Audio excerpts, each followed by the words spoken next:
Imagine a time when the New York skyline wasn't dominated by the Twin Towers. A time when the World Trade Center was nothing more than a dream, a bold vision of what New York could become. How did two massive skyscrapers rise to the sky? And what did they represent to a city that was on the brink of becoming the financial capital of the world? Back in the early 1960s, David Rockefeller, the powerful banking magnate, had an idea. He wanted to create something that would define New York City, something that would show the world just how powerful America was. So, in the heart of Manhattan's financial district, the plan was set into motion: the World Trade Center. It wasn't just about building office space, it was about making a statement. Construction started in 1966, and to say it was an ambitious project would be an understatement. The Twin Towers were going to be the tallest buildings in the world, standing at a whopping 110 stories each. Architects were tasked with making these buildings both beautiful and incredibly strong. They wanted them to be symbols of American power and resilience, and that's exactly what they became.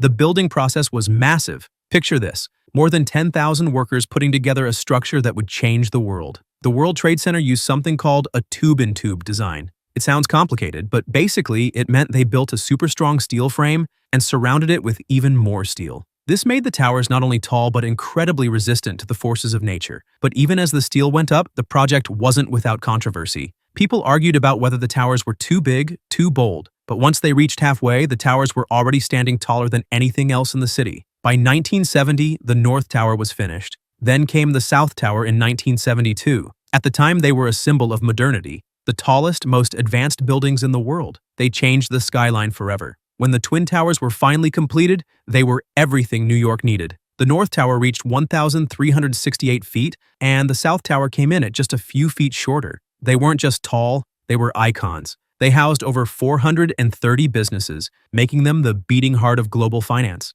For years, the World Trade Center wasn't just a collection of office buildings. It was a place where the world came together. Everyone knew them. Everyone looked up at them. And in many ways, they became part of New York's identity. The world could see them, and they stood as proof of what America could achieve. But as high as they stood, no one could have predicted the day when the Twin Towers would fall. They weren't just buildings, they were a symbol of American strength, and on September 11, 2001, that symbol would be brought to the ground in a way no one could have ever imagined. September 11, 2001, the day that shattered the world's sense of security. The Twin Towers, once symbols of American pride and progress, became the focal point of a tragedy that no one could have prepared for. But what happened on that fateful morning, and how did the unimaginable become a reality? It started like any other day. People were heading into work, grabbing coffee, getting ready for a typical Tuesday. But at 8:46 a.m., the world was forced to stop. American Airlines Flight 11, hijacked by 5 terrorists, crashed into the North Tower. The explosion was so violent it ripped through the building, sending debris flying across the city.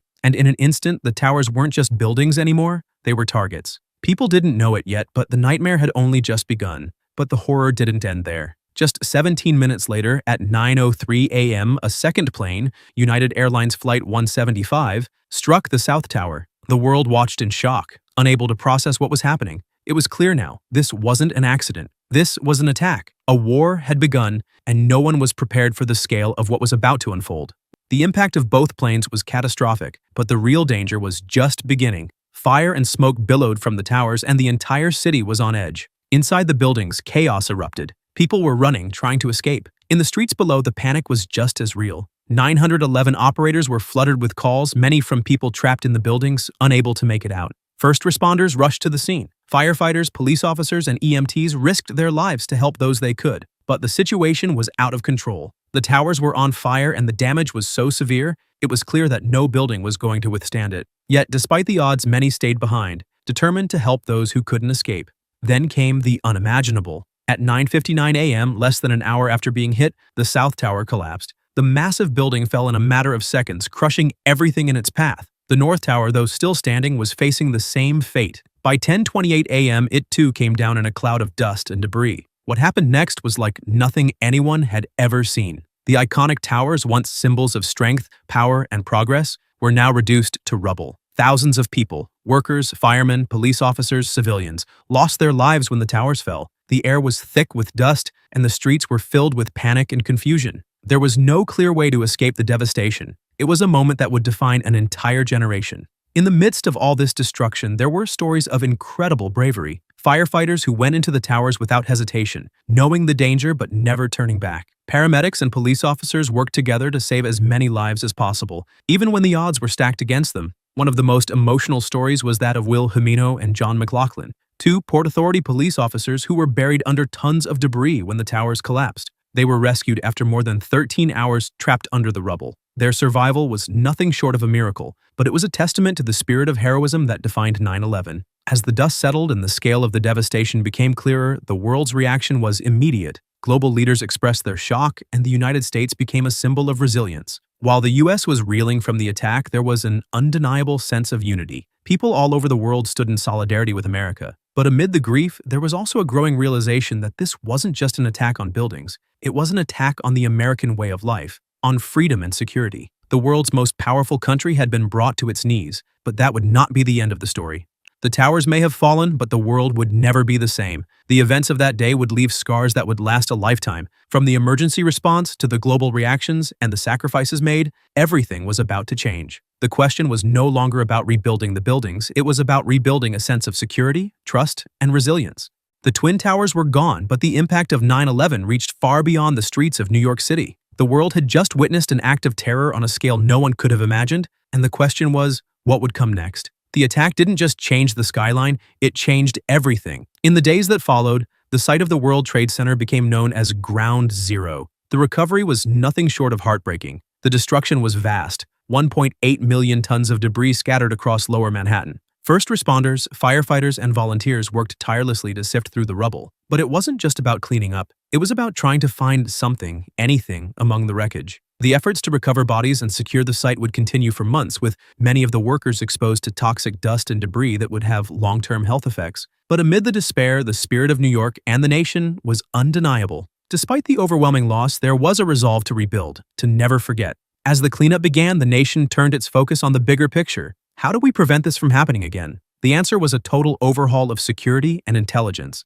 The U.S. government, under President George W. Bush, quickly declared a war on terror. The world was no longer a place of certainty. Global security was a priority, and new measures were put in place to protect American interests and citizens. One of the most significant changes was the formation of the Department of Homeland Security in 2002, specifically created to coordinate the country's defense against terrorist threats. The Patriot Act, passed in October 2001, expanded government powers, enabling increased surveillance and intelligence gathering. These measures, while controversial, were seen as necessary to protect the country from further attacks. Airports became fortresses, with security screening that was nothing like what it was before. The formation of the TSA, Transportation Security Administration, reshaped how we travel, and metal detectors, body scanners, and stricter regulations became the norm. Security procedures we take for granted today, like taking off shoes or limiting liquids, were the direct result of that fateful day. But it wasn't just about security at home. The U.S. shifted its foreign policy with the invasion of Afghanistan,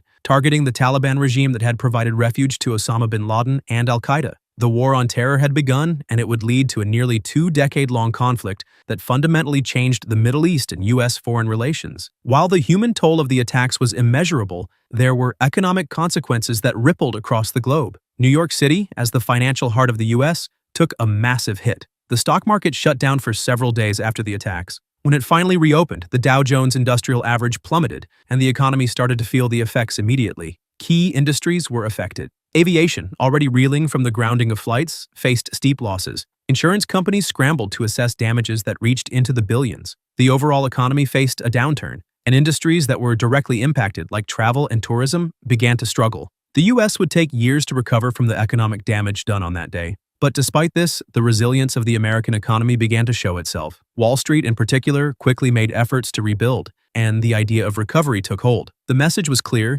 America may have been knocked down, but it would get back up. 9/11 wasn't just an attack on buildings or an economic blow, it was a cultural turning point. The shockwaves of that day were felt everywhere. For many, it was the first time they truly realized the vulnerability of their everyday lives. The country that had been a symbol of power, freedom, and strength had now been attacked in its heart. That sense of invulnerability was gone. Americans came together in ways they hadn't before. There were vigils, memorials, and countless shows of solidarity. People helped each other, supported each other, and for a moment it didn't matter where you were from or what political side you were on. You were an American, and this was our fight. The cultural impact was profound. New York City, for all its chaos and noise, had been brought to its knees, and yet its resilience, its heart, shone through. Films, documentaries, songs, and books were created in the years following to capture the collective trauma. But in the midst of this, the culture around 9/11 became one of remembrance, resilience, and ultimately recovery. Rebuilding the Twin Towers. While the city and nation struggled to recover, the idea of rebuilding the World Trade Center became a symbol of hope. The site where the towers once stood was now ground zero, and the goal was clear: not just to rebuild, but to rebuild with purpose. The Freedom Tower, now called One World Trade Center, rose from the ashes, becoming a symbol of America's ability to rebuild from tragedy. At 1,776 feet, it was a towering testament to resilience. The construction of One World Trade Center was more than just about erecting a building. It was a message to the world. New York would rise again. In the years following, the city would rebuild, and the nation would continue its journey, forever changed by the events of September 11, 2001. The legacy of 9/11 is still with us today. Security measures around the world have been drastically changed, and terrorism remains one of the top concerns for governments everywhere. The war on terror still influences U.S. foreign policy, and many of the tactics introduced in the aftermath of 9/11, such as mass surveillance and counterterrorism operations, continue to shape the way the world operates today, even in the way we live day to day, at airports, in public places, and even online. September 11th is still felt. The legacy of loss, but also of strength, courage, and determination, is woven into every corner of our society. While we'll never fully recover from the devastation of that day, we carry forward the lessons learned: resilience, unity, and the unwavering belief that even in the darkest moments, we can rebuild and move forward. The Twin Towers may have fallen, but their legacy is not just in the rubble left behind. It's in the way New York, America, and the world have come together in the face of unimaginable loss. 9/11 changed everything, but it also showed us that no matter how many times we're knocked down, we will always rise again. We will never forget the lives lost, the heroes who ran toward danger, and the unbreakable spirit of resilience that defines us all.